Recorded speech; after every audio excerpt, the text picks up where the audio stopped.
Almost everyone has a body part they want to fix. For some, it's belly fat. For others, it's love handles, thighs, or hips.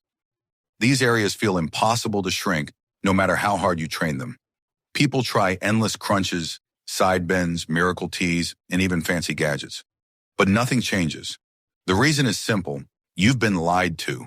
Spot reduction is a myth. No workout or product can remove fat from just one spot. Fat loss doesn't work that way. In this video, we'll cover how fat loss really works, why stubborn fat takes so long, what methods actually help, and how to stay consistent until you finally see results.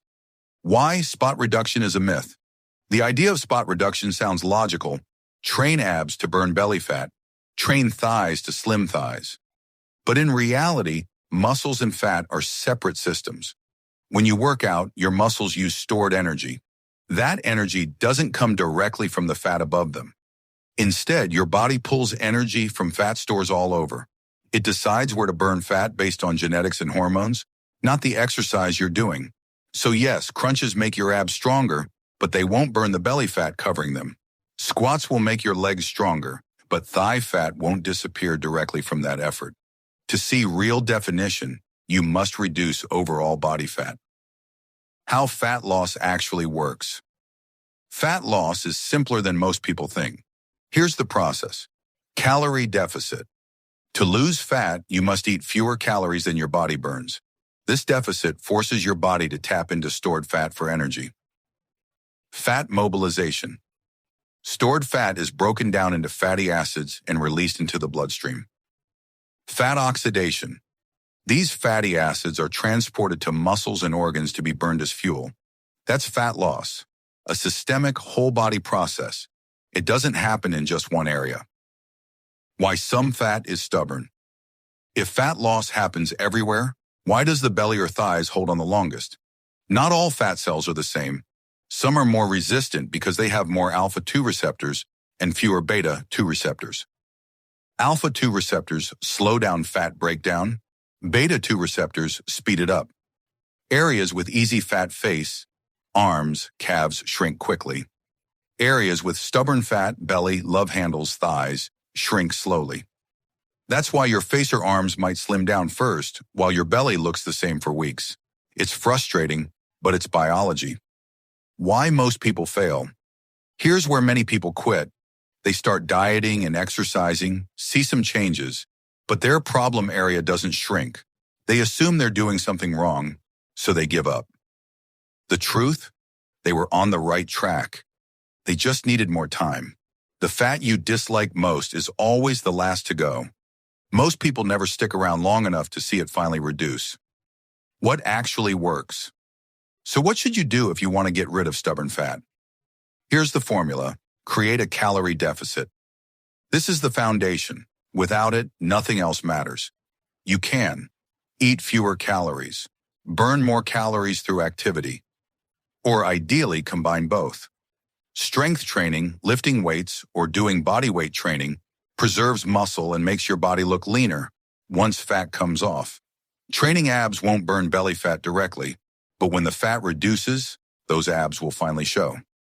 Cardio and movement cardio isn't magic, but it helps burn calories and supports the deficit. Even walking daily makes a big difference. High-quality nutrition focus on protein, vegetables, fruits, and whole foods. They keep you full and energized. Processed foods make it harder to stick to a deficit because they're calorie-dense but not filling.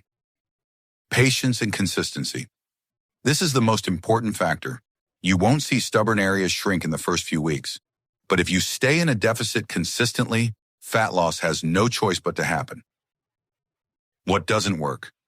To save you time, let's bust the most common lies. Detox teas.